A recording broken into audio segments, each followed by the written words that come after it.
Bienvenue, mesdames, messieurs, à votre émission débat 100% Bénin. Les déçus de certains choix et options de gouvernance à l'aide du régime du nouveau départ pour un Bénin révélé, ils ne sont pas qu'acteurs politiques, mais bien plus. Acteurs de la société civile, du monde syndical, n'ont de cesse d'exprimer depuis peu leur déception, voire désarroi. Et ce n'est qu'euphémisme d'évoquer les grès perlés de ces jours-ci et la marche de protestation du 23 janvier. La voix des anonymes ne se compte non plus, mesdames, messieurs, et comme si bon nombre des institutions de la République et le peuple sont sur deux planètes diamétralement opposées, les citoyens, pris individuellement, ont entrepris de prendre leurs responsabilités, qui au travers des saisines, qui au travers des lettres ouvertes. La dernière en date, celle de l'institutionnaliste Narcisse Tometi. On y découvre presque un Bénin de contre-valeurs, d'inégalités et d'injustices entretenues au sommet de l'État. Le Bénin sous talon renvoie-t-il effectivement à une telle image ou juste un faux cliché des faits quotidiennement vécus par les Béninois? Un ancien ministre, objecteur de conscience politique et un analyste politique pour mener en notre compagnie le débat. Ce sera autour du thème « Lettre ouverte au ministre Aurélien Agbenonchi et à quelques autres ». Au-delà de l'adresse au ministre, un appel tacite à la bonne gouvernance.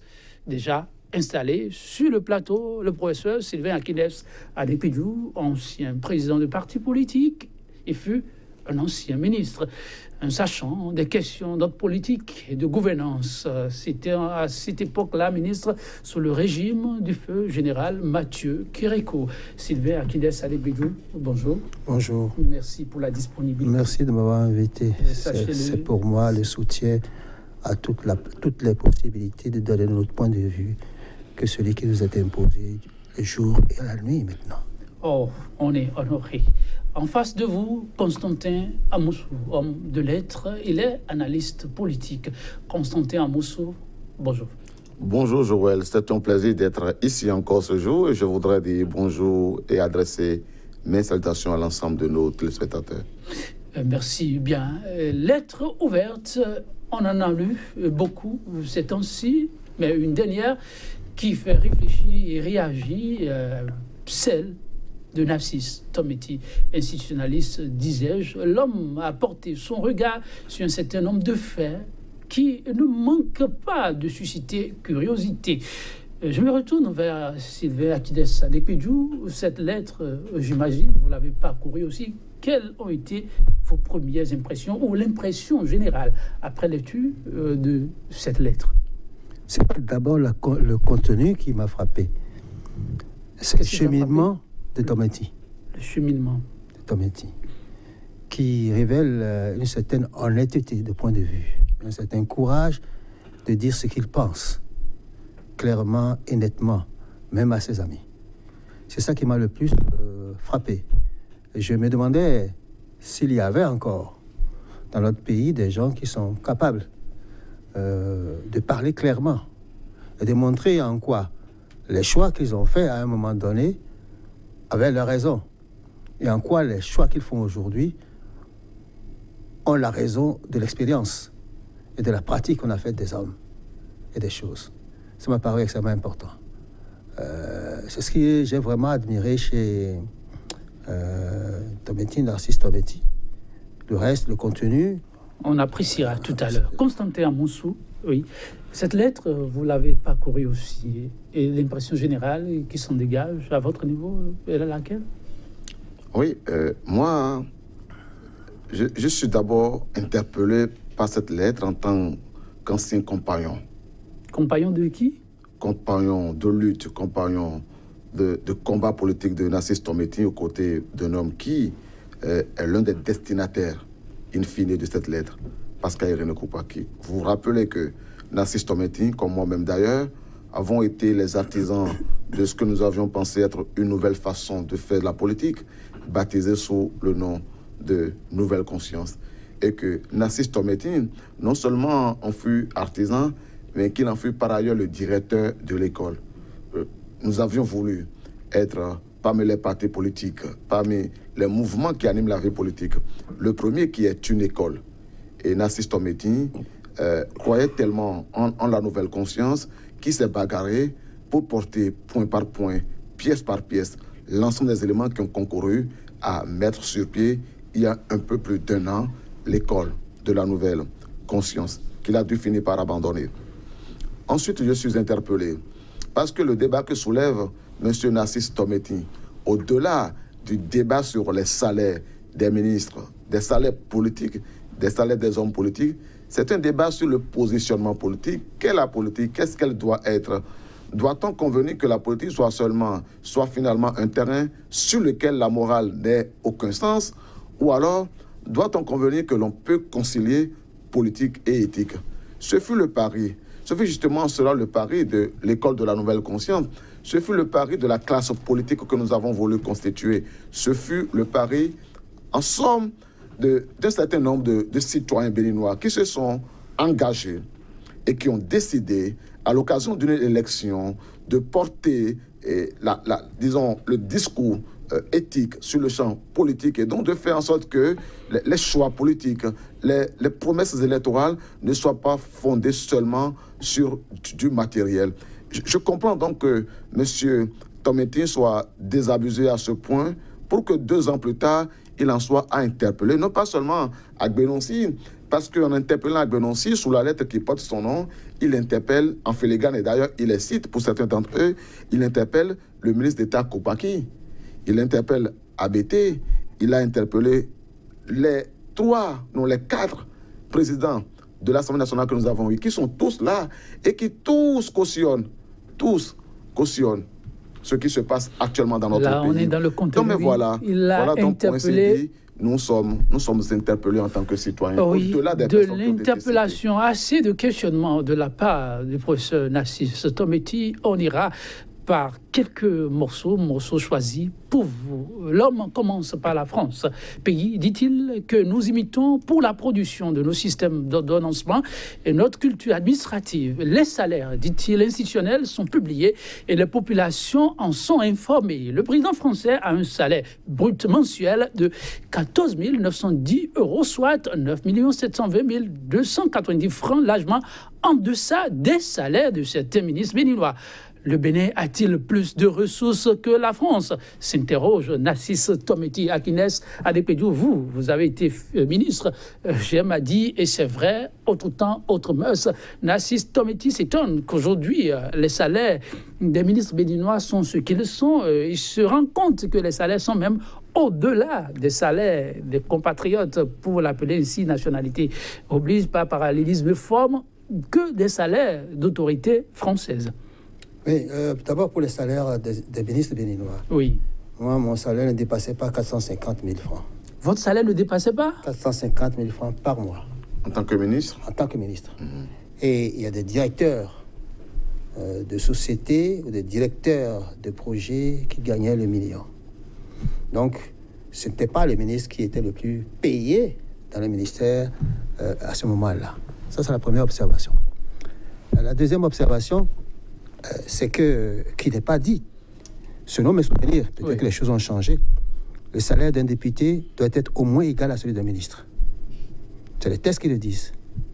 En même temps que toutes les institutions. Et on comprend très bien pourquoi nos structures, là, nos représentants n'en parlent pas. Parce que si on en augmente là-bas, il va de soi que dans le budget de l'Assemblée nationale, en appliquant la loi, on a dans les mentions. Est-ce qu'ils l'ont fait? Est-ce qu'ils ne l'ont pas fait? J'en sais rien. Ce n'est pas mon problème d'aller chercher dans le détail. Maintenant, revenons en France. En France, il existe une structure nationale qui étudie l'évolution des inégalités. Voire, en quelque sorte, ce qu'on appelle l'échelle des salaires. Le salaire le plus bas de la République, le salaire le plus haut de la République. Et on compare pour voir si ça s'élargit ou ça se rétrécit. Pour voir si on diminue les inégalités. Monsieur Tometi n'est pas allé jusque-là. Il a donné des chiffres. Et je me suis mis à interroger la partie française. Et j'ai vu qu'avec le salaire d'un ministre au Bénin, il est parmi les 2% les plus payés qu'en France. Le ministre béninois. 2% les plus payés en France. Voilà la situation. On comprend très bien d'ailleurs qu'il y a beaucoup de je les appelle des mercenaires béninois qui viennent de l'extérieur pour gagner ce genre de salaire, plus que leur salaire en Europe, avec 2 avantages. En gros, on a l'impression que se crée volontairement un clan, une mafia de gens dont les intérêts matériels obligent à avoir des comportements donnés, avec des règles. C'est cet aspect-là de création d'une couche sociale en dehors des préoccupations de la population, parce qu'ils ont un salaire inimaginable. C'est cet aspect-là qui me semble le plus dangereux et le plus prometteur ensuite. Dangereux, prometteur. Prometteur en ce sens que la révolte viendra nécessairement. Tôt ou tard, la révolte viendra nécessairement. Comme elle a eu dans tous les pays. Bon, Sylvain Akindé-Sadiki, expliquez-vous. Je parle de l'histoire. Oui, vous parlez de l'histoire. Dans aucun pays du monde, la séparation, la création d'une classe minimum de richesse par rapport aux autres ne crée la paix. Vous voulez dire qu'on a exagéré avec cette façon de répartir? C'est ce qu'il a dit. C'est ce qu'il a dit. Hein. C'était possible. C'était possible à imaginer. Mais l'autorité n'a-t-elle pas besoin d'une certaine aisance pour mieux réussir sa mission? Vous ne verrez aucun député, aucun, qu'il soit de la majorité ou de la minorité, dénoncer cela. Aucun. Et pourtant, c'est un scandale. Je me suis dit, ni dans l'opposition, c'est pas ça mon problème. Tout à fait. L'analyse de notre société... C'est votre neutralité qui fait que vous êtes sur le plateau, d'ailleurs. Notre société est dans une situation telle qu'on appelle à une révolte. Mais Akindé-Sadiki, avant de donner la parole à votre vis-à-vis, lorsque l'on vient dans un pays où il y a presque tout à refaire, pour reprendre l'expression de nouveaux dirigeants, où les chantiers sont vraiment à revisiter et qu'on doit avoir avec soi des ministres pour faire le sacrifice qui s'impose, est-ce qu'on ne peut pas comprendre un peu cette volonté de donner le moyen conséquent à chaque ministre pour à terme obtenir le résultat auquel on veut obtenir? Sans organisation politique, il n'y a pas de gestion normale d'un gouvernement. On ne prend que des mercenaires qui viennent vendre leur savoir-faire, ou leur savoir voler, ou leur savoir juger, etc. Il n'y a que ça, parce qu'il n'y a que ça qui vous lie à eux. Vous n'avez jamais eu de possibilité ni de pratique avant de réflexion sur des questions nationales. Jamais. Du coup, vous devenez président de la République et vous appelez les gens, venez travailler avec moi. Qu'est-ce qui va les attirer? D'abord, ce que vous allez leur donner. C'est tout à fait normal comme réaction. Et c'est pour ça que je pense qu'il y a une faute importante. J'ai toujours dit ça, que le plus grand mal qu'on a eu, c'est notre Constitution. Le plus grand mal que nous avons eu pour notre démocratie, c'est le contenu de notre Constitution et la manière dont ça a été appliqué. Tout à fait. La question, vous l'avez souvent abordée, on y revient en son temps, parce que les débats aussi, toujours sur tapis, oui, Constantin Amonsou, Narcisse Tometi s'offusque, d'abord surpris, ensuite il s'offusque de constater que le salaire des ministres béninois est largement au-delà du salaire des ministres français.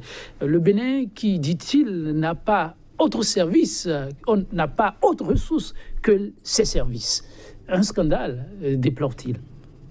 Oui, vous voyez, lorsque le chef de l'État s'attelait à faire voter le budget, si vous voulez, la loi de finances de son gouvernement, son premier projet de loi de finances en 2017, et quelques jours avant cela, j'ai entendu dire, et j'ai lu dans les journaux que le chef de l'État préparait une excellente surprise aux Béninois. Puis, j'ai pu penser que je verrais des mesures sociales, que je verrais des annonces dans le sens de l'amélioration des conditions de vie de la grande majorité de la population. Puis j'ai pensé tout ce temps qu'à défaut d'avoir vu cela dans la loi de finances, que les mois qui suivaient, je verrais le gouvernement convoquer le dialogue social autour des traitements salariaux dans notre pays et qu'alors on aurait eu l'occasion de voir se pencher sur au moins le salaire le plus bas dans notre pays, parce qu'il faut convenir que des citoyens sont à moins de 40 000 francs dans notre pays et que c'est prévu par la loi, que c'est encadré par la loi. Et la question que pose M. Tometi Narcisse est d'autant plus grave que, en faisant remarquer qu'un ministre gagne 400 fois le salaire le plus bas d'un travailleur de notre République, il relève la possibilité qui est laissée au ministre d'acheter 400 autres citoyens. C'est-à-dire le sentiment qu'il pourrait avoir qu'il pèse 400 citoyens. Ce que favorise, disons, la distance mirobolante, la distance pharaonique entre le salaire le plus élevé dans la République et le salaire le plus bas, c'est la possibilité pour les, disons, même peut-être l'obligation pour les uns de se vendre et la possibilité pour les autres de les acheter.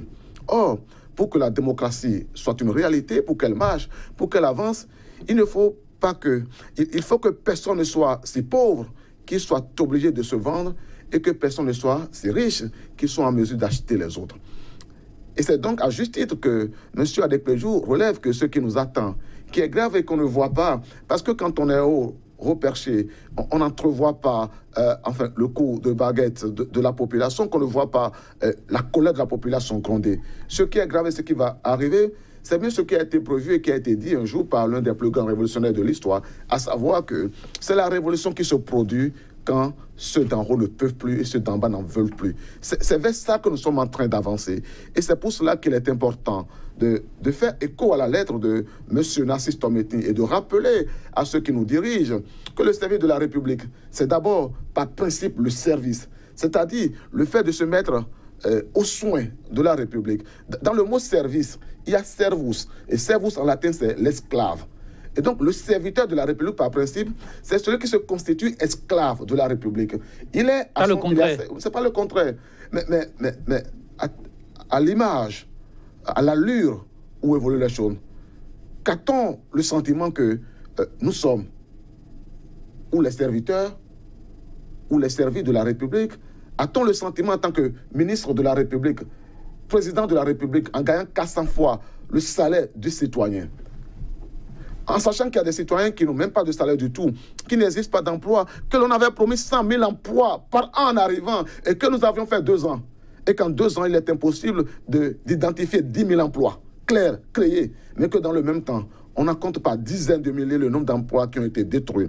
Que des entreprises ont été obligées par dizaines de mettre la clé sous le paillasson. Que les redressements fiscaux ciblés ont détruit des créateurs d'entreprises et leurs boîtes. Et que dans le même temps, ceux qui nous dirigent s'auto-octroient les salaires les plus mirobolants. Et c'est en cela qu'on peut, oui, se révolter pour finir.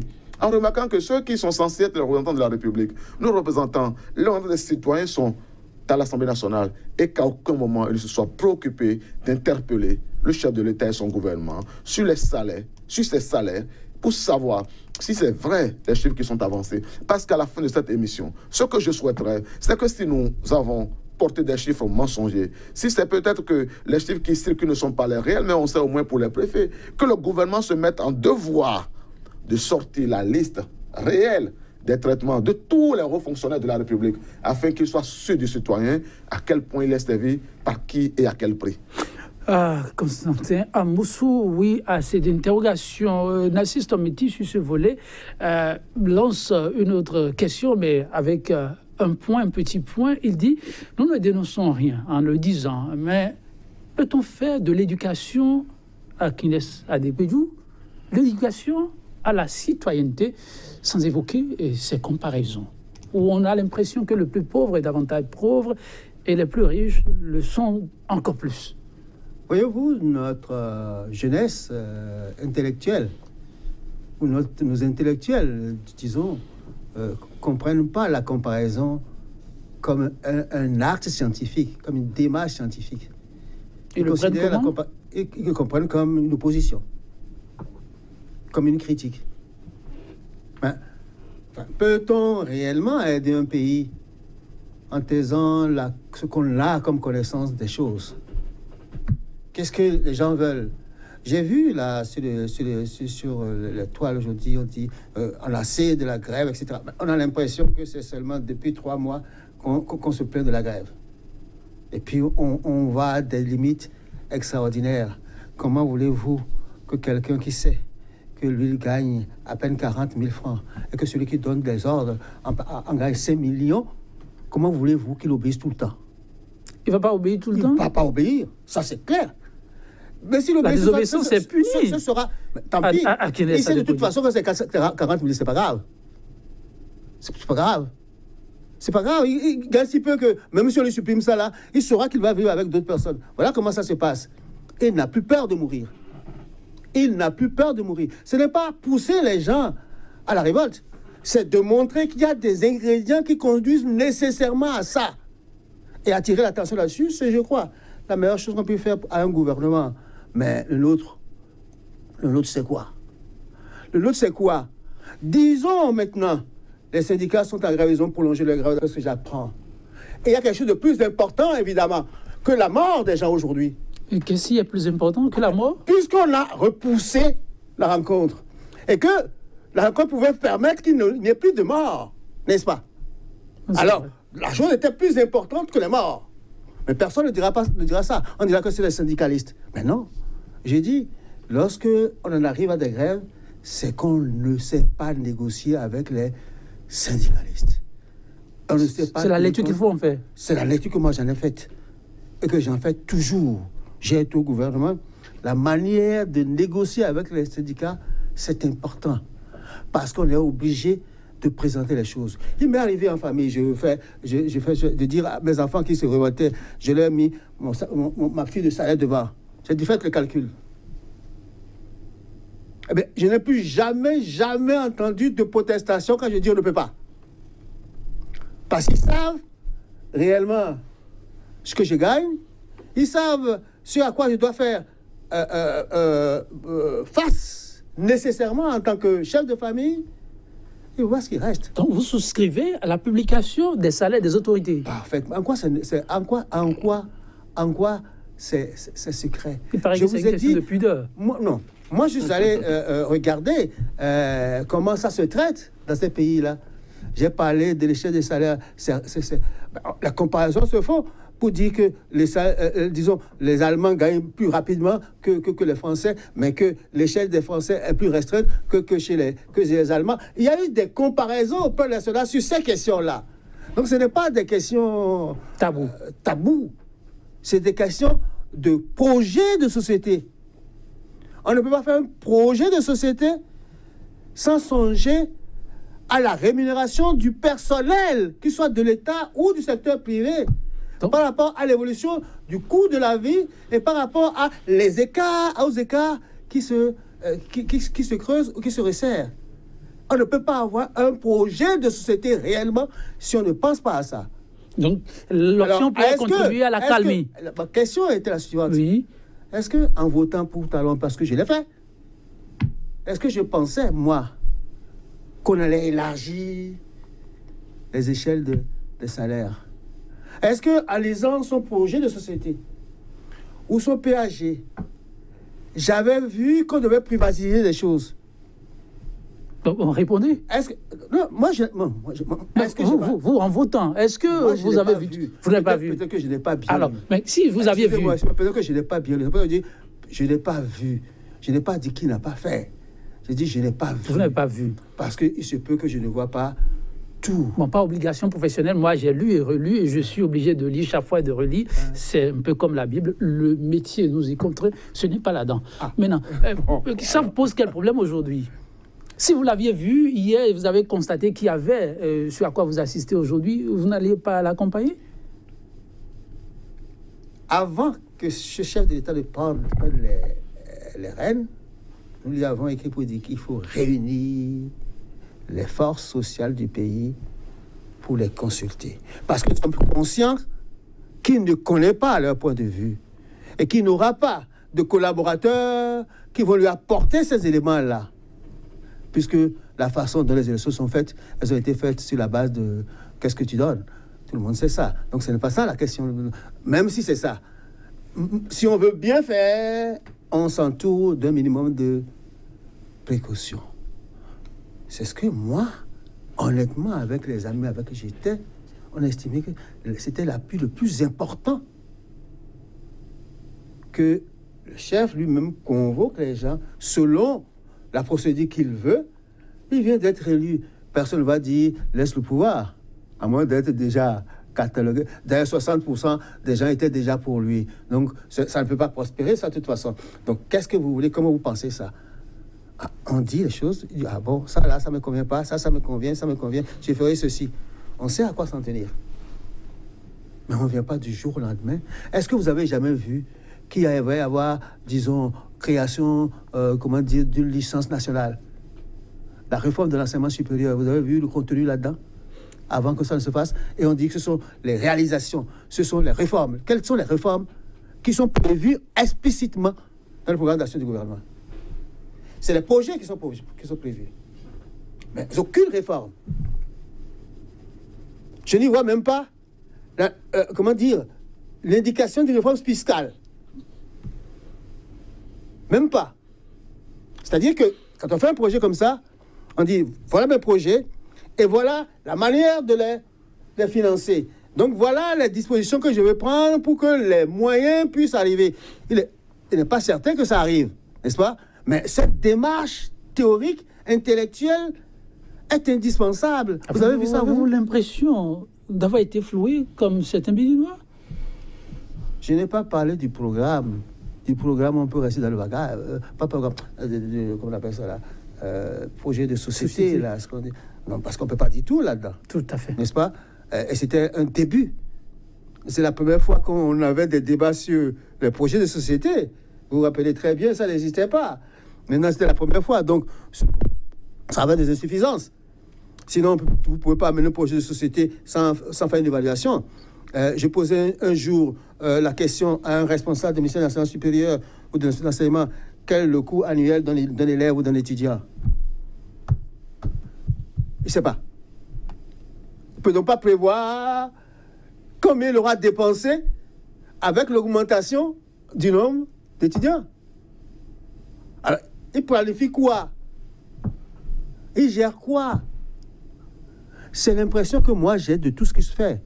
On planifie quoi? On gère quoi? Oui, votre impression est celle aussi de l'institutionnaliste Narcisse Tometi. À travers cette lettre, il s'est adressé à des personnalités et il a fait noblement. Au nombre d'eux, en pôle position, il y a le ministre des Affaires étrangères, Constantin Amonsou. Monsieur Agbenonsi, dit-il, vous devez donner raison au président Mathieu Kérékou qui disait que les cadres béninois se comportent dans leur propre pays comme des étrangers. Je suis très surpris et peiné que vous ayez exigé que la sueur des pauvres de votre pays vous assure un salaire annuel de 400 travailleurs.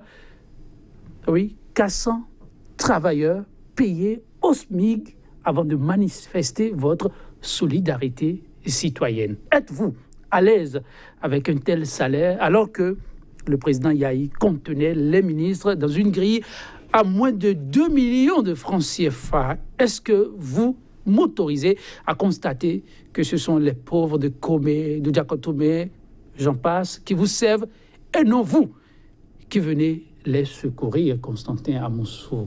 Et pourquoi noblement Agbenonsi, par exemple? Oui, bon, d'abord, il faut retenir qu'en s'adressant à Agbenonsi, avec l'intitulé de sa lettre ouverte, M. Tometi Narcisse, au détour, a interpellé nommément 6 à 7 autres personnalités politiques. Tout à fait. Et donc, ce n'est pas seulement à Agbenonsi qu'il s'adresse. Non, on parlera des autres. Maintenant, Agbenonsi, parce que parmi les salaires qui sont énoncés, le sien est le plus élevé. C'est celui qui gagne 16 millions. C'est celui qui est dit gagner 16 millions. Le ministre des Affaires étrangères. Oui, mais voilà. Mais cela vous laisse penser qu'il méritait de gagner 400 fois le salaire enfin 400 salaires de citoyens béninois travailleurs payés au SMIC. En fait, la problématique qui est posée au-delà de tout, c'est la problématique de l'éthique en politique. Parce que vous êtes citoyen du Bénin. Peut-être se pouvait-il que quand vous étiez citoyen, vous étiez fonctionnaire des Nations Unies, vous gagnez peut-être l'équivalent de cela, ou peut-être un peu moins, ou peut-être même un peu plus. Mais ce qui reste, c'est ce que vous êtes appelé à faire en tant que citoyen d'un pays, lorsque vous êtes appelé à le servir. Si l'on s'entend sur le contenu de la notion de République, la gestion de la République et le service de la République, on s'entendrait que le ministre de la République, c'est d'abord un serviteur de la République. Il n'a servi pas la République à son appétit. il n'a servi pas la République, il n'est pas appelé à servir la République à ses appétits. Il est appelé à la servir la République. En conséquence, on ne peut être que choqué, comme M. Narcisse Tométy, de savoir qu'un citoyen du Bénin peut-être ait pu exiger, ou alors même simplement ait pu accepter d'être payé à une somme aussi importante, sachant que par ailleurs, même au-delà de ça, de ce qui est connu et de ce qui est su, il y a même des avantages qu'on ne cite pas, qu'on ne voit pas, et qui parfois même peut-être peuvent aller au-delà, indirectement, de ce qui est mentionné. Mais ce que cela laisse avoir, c'est l'esprit de Aklaso Ganga, le Vautour. En fait, et c'est ce qui se dégage quand moi j'observe comment notre République fonctionne. Elle fonctionne sous l'esprit de Aklaso Ganga. L'esprit de Aklaso, c'est l'esprit de rapacité, c'est l'esprit de voracité. C'est l'esprit qui regarde la République comme un gisement à avaler, qui regarde la République comme une chair immense à dévorer. C'est l'esprit qui regarde les citoyens, qui regarde les travailleurs, qui regarde les contribuables comme autant de citoyens sur lesquels il faut prélever de la sueur de leur front, de quoi se mettre soi, sa famille, ses descendants, ses proches, ses copains à l'abri, presque de façon définitive. Ce qui se passe et qui est grave, c'est que pendant le temps même où le salaire d'un ministre de la République pourrait faire 400 fois le salaire d'un citoyen travailleur de la République, c'est que dans ce même temps, des milliers, des dizaines de milliers de nos compatriotes ont perdu leur boulot à eux, leur travail à eux. Ils ont perdu leur travail. Mais ce n'est peut-être que la face visible de l'iceberg. Ce qui n'est pas visible, c'est que derrière le travail qu'ils ont perdu, il y a leurs enfants qui ne vont plus à l'école.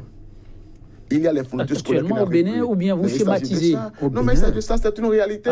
Dit au Bénin. Mais il s'agit de ça, c'est une réalité. Ce n'est pas une figure de style, ce n'est pas une vue de l'esprit, c'est une réalité.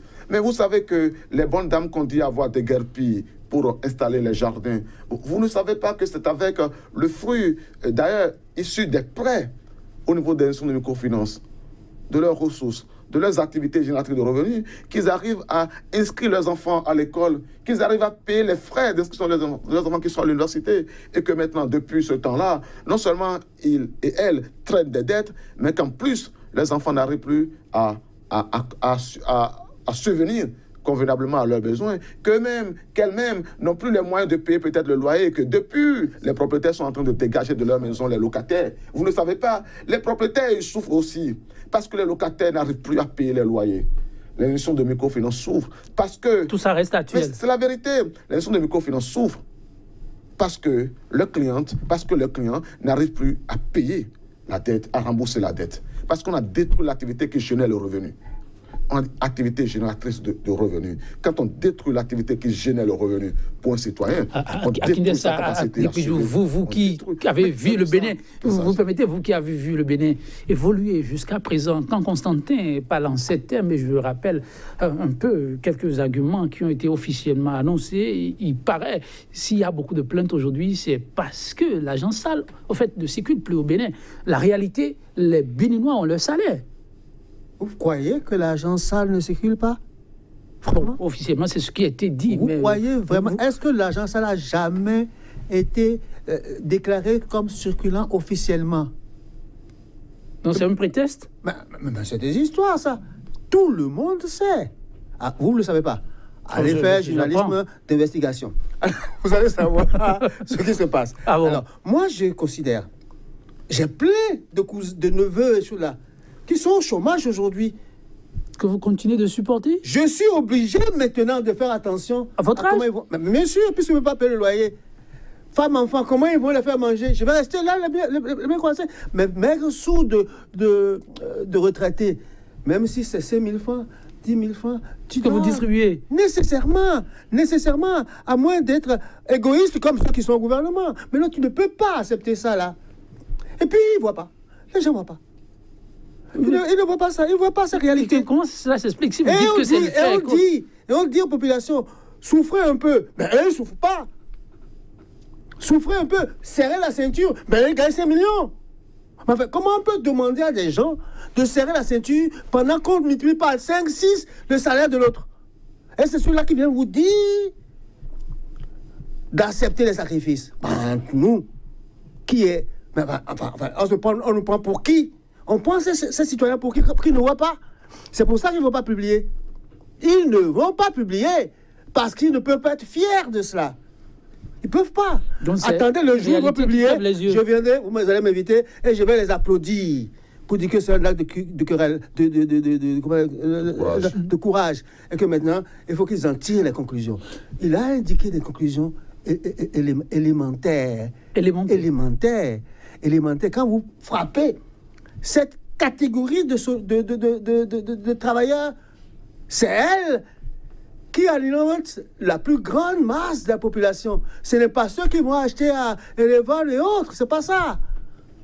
C'est eux qui les alimentent. Et on ne voit pas ça, on ne voit pas ça. On dit, ils n'ont qu'à faire des sacrifices, alors que nous, on est passé de peut-être, je ne sais pas, 600 000 jusqu'à 5 millions. L'autre est parti, enfin. Autre nom figurant dans cette lettre à Kinessa Depidjou, c'est monsieur le ministre Pascal Irénée Koupaki. Et deux questions en une. Où sont, dit-il, Narcisse Tometi, la rupture et la nouvelle conscience? Tout à l'heure, vous parliez du ministre Abrenossi. Oui. J'ai une petite pensée en me demandant, est-ce que Tometi ne tournait pas autour de tes voyageurs par hasard? Comment ça? La question, c'est parce que Abrenossi, c'est tes voyageurs. Vous voulez dire que tes voyageurs ne feraient jamais ça, ne cautionneraient jamais cela? Je dis, Abrenossi, c'est tes voyageurs. Si Narcisse tournait autour, il est évident qu'il considère Abrenossi comme son copain. Oui, bien sûr. Son camarade d'une lutte à un moment donné. Ça expliquera ça. Je n'ai pas fait l'enquête. Hein. Mais tel qu'il a parlé dans ses posts, M. Tometi, j'ai pensé qu'il était très proche de tes voyageurs. Il ne cesse pas de faire des éloges à mon professeur. Enfin, j'ai dit, tiens, c'est donc un de ces hommes. Quant à M. Abrenossi, c'est lui-même qui me l'a dit à un moment donné où il n'espérait peut-être pas d'être ministre. Il était le chef de cabinet privé de tes voyageurs. Donc, c'est des choses qu'il faut savoir pour voir. Quand il posait la question, je dis, mais non, mais c'est pas par hasard. Il y a une raison pour laquelle il s'adresse à évoluer dans l'ombre de tes voyageurs et dans certaines postes. Vous n'avez pas été péremptoire, oui. C'est des faits que je ne dirais pas être totalement étranger, je confirme, parce que les faits sont effectivement là, on fouille un tout petit peu. Alors, je reviens sur le personnage. Il s'interroge et reste surpris. C'est vrai, la nouvelle conscience, le peuple béninois, à un moment donné, y a fortement cru. Et aujourd'hui, on se demande si c'est l'homme qui s'était trompé de vision ou c'est le contexte plutôt qui a transformé l'homme. Je vais dire deux choses et ne pas dire une chose. Je dis ce que je ne vais pas dire. Deux premières choses, ce qu'il a dit là donne l'impression que Abrenossi était dans la nouvelle conscience. Ce que j'ai jamais su, c'est possible. La deuxième chose, s'il arrive au gouvernement pour le compte de la nouvelle conscience, ça veut dire que les relations avec Koupaki sont toujours excellentes ou sont des plus mauvaises. À la décharge de Koupaki, j'ai pas l'impression qu'il soit heureux. Vous n'avez pas l'impression qu'il est... Qu'il soit heureux là où il est. Mais quand on n'est pas heureux là où on est, on quitte. Vous savez, quand vous avez une femme qui dit qu'elle n'est pas heureuse, il ne faut pas dire de quitter. Hein. il faut déjà voir pourquoi tu n'es pas heureuse, qu'est-ce que tu vas faire, voilà ce que je peux, voilà comment on peut avancer. C'est comme ça on fait d'abord. On ne dit pas on va au divorce. N'est-ce pas? En tout cas, ce n'est pas normal d'aller dans ce sens-là. Donc, je ne pose pas le problème en ces termes. Et en plus, la femme peut avoir des obligations envers vous. Des obligations financières, par exemple. Le divorce devient impossible ou difficile. Enfin, oui, devient difficile. Devient le dernier recours des derniers recours. C'est ça la question. Donc, quand moi je vois un homme politique. Je ne juge, c'est pour ça que je ne juge pas des hommes. Oui. C'est rare que je parle des hommes en tant que tel. Ça, ce n'est pas d'intérêt. Ce que je dis, les hommes qui ne sont pas dans une structure ne sont pas des hommes politiques. Ce sont des hommes politiques. Alors, autre homme politique, très rapidement, pour Alors, lui, oui. Ils ont fuité ensuite le jeune Wadahi, que j'ai écorché une fois en passant quelque part, en faisant appel à son père, en disant qu'il ne doit pas être fier. Je considère que il y a une tenue d'un ministre. Un ministre n'entre pas dans l'arène. C'est mon point de vue. Un ministre n'entre pas dans l'arène. C'est les partisans du ministre qui entrent dans l'arène. Le ministre, jamais. Parce qu'il représente toute la République. Le bon ou le mauvais. Il ne peut pas s'exposer de cette manière-là. Et je pense qu'il y a un certain nombre de ministres qui s'exposent mal. Qui s'exposent exactement comme les directeurs généraux qu'on a nommés à droite et à gauche, qui remplissent les journaux, que telle personne a fait ceci, telle personne a fait cela. Exactement. Un homme dont on peut dire le contraire, Kinessa Depedjou, mais dont le nom figure, malheureusement ou heureusement, ça dépend, dans la liste, dans la lettre, c'est bien sûr Abdoulaye Biotane. Et ça, vous l'expliquez comment? Oh là, vous me mettez dans l'embarras. Je ne veux pas bien. Dans l'embarras de ne pas vous dire toute la vérité, ce que je pense. Je suis honnête là-dessus. Je ne vais pas vous dire toute la vérité de ce que je pense. Allez-y, pour le peu que vous pouvez vous servir. Le peu que je peux vous servir, c'est que vous ne verrez pas parler des problèmes politiques. Il a un parti politique. Il ne parle pas de problèmes politiques, il a un parti politique. C'est déjà un problème. N'est-ce pas? Et j'ai lu les derniers posts. Ah, les miens, ils ont organisé ceci pour moi. Les miens, ils ont organisé quelque chose pour moi. Mais dis donc, après les Français, c'est un messie.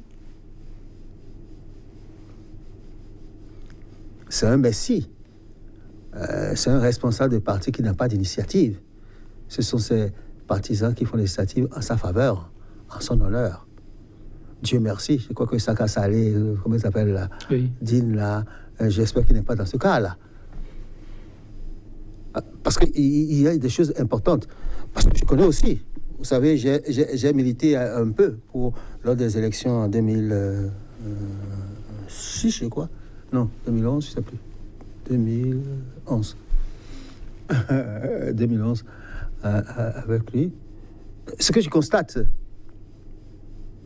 c'est que les ténors de cette période-là sont tous partis. Enfin, aucun d'eux ne dit plus rien. Constantin Amonsou, cet appel à l'endroit de ces figures fortes. Oui, on reviendra par rapport à ce point, parce qu'il y a beaucoup à dire à ce qu'il paraît sur ce dossier ABT. Oui, Constantin Amonsou, ces figures fortes interpellées au travers de ce courrier. S'il y a une grande attente de la part de l'écrivain dont par moment vous abhorrez le costume, c'est quoi de fondamental, en définitive, par rapport à cette lettre? D'abord, M. Tombétien ne pouvait pas interpeller un ministre de la République dans une lettre ouverte, sans interpeller Pascal René Koupaki lui-même. Parce qu'autrement, on le demanderait, mais tu as ton ténor dans le régime, tu l'as dans le système assis, au cœur même du régime, et tu ne dis rien de lui. Et c'est à M. Agbenossi, qui n'est pas de la nouvelle conscience, que tu t'adresses. Et donc, c'est à juste titre qu'il interpelle Koupaki. Il peut l'interpeller, il devrait l'interpeller aussi, parce qu'il incarnait, à nos yeux, la caution morale au sein de ce régime. Et donc, nous pouvions penser encore que tout pouvait se perdre, que tout pouvait être perdu, mais que Pascal René Koupaki demeurait celui qui rappellerait, même en étant une hirondelle, au sein de ce régime, pour faire le printemps, rappeler au chef de l'État et aux autres membres du gouvernement que lui, il est garant de la nouvelle conscience, qu'il y a 5% de Béninois qui ont voté pour lui sur le label de la nouvelle conscience. C'est que, par égard et par respect à ces 5% de Béninois, il a le devoir de rester proche des valeurs qu'il a prônées. Voilà donc pourquoi je considère que la lettre de M. Tometi Narcisse. C'est d'abord principalement une adresse à Pascal René Koupaki, mais à tous les citoyens de la République, mais surtout et en particulier à nous et à nos amis, compagnons, un peu partout dans le Bénin, du nord au sud, dans les 77 communes du Bénin, qui ont cru à ce que nous avions appelé le CFA éthique, courage, foi, abnégation, et qui ont renoncé au CFA billet et ont décidé par conviction de porter leur choix sur un modèle, sur ce qui apparaissait comme, disons, un ancrage axiologique. Si vous devez conclure. Voilà, pour dire que aujourd'hui, comme M. Tometi Narcisse, je suis très choqué de savoir que Kouakin n'est pas démissionné de ce régime. Merci, Constantin Amoussou. Oui, Kines Adepédiou, si vous devez conclure. Je vais conclure. Je considère que c'est un acte de courage, mais c'est un acte aussi d'espoir, de dernière chance. En quelque sorte, je ne sais pas si vous avez remarqué en regardant les précautions qui ont été prises par Tometi pour ne pas apostropher le chef de l'État. Je ne sais pas si c'est des précautions, mais c'est ça le résultat. Cela signifie quoi? Cela signifie qu'il espère, avec désespoir, qu'il est possible de s'asseoir. Je me rappelle avec un tout dernièrement, lorsqu'on a dit que le chef de l'État rencontre les syndicalistes, prouver que la méthode se poursuive. Mais elle n'a même pas commencé. Je considère donc que ce que Tometi a écrit ne m'apparaît pas un pamphlet contre le chef de l'État, mais un pamphlet de celui qui est déçu par les pratiques de gens précis qu'il a nommés, des gens qui représentaient quelque chose à ses yeux, qui représentaient des garants de la bonne gouvernance. Mais que l'espoir est toujours permis. L'espoir est toujours permis. Moi, je critique énormément un certain nombre d'accès précis, mais ça ne veut pas dire que je veux que le président le fasse, etc. Je veux que le président change. Merci à vous, Sylvain Akines Adepédiou. Merci, Constantin Amoussou. Mesdames, Messieurs, vous l'avez compris, c'est terminé pour le numéro du jour. On se donne rendez-vous demain, mais pour le numéro du jour, je vous fausse compagnie sur cette citation de Napoléon Hill. Cette citation, si vous ne pouvez pas faire de grandes choses, faites de petites choses, mais de façon grandiose. À demain et merci pour l'attention. Merci.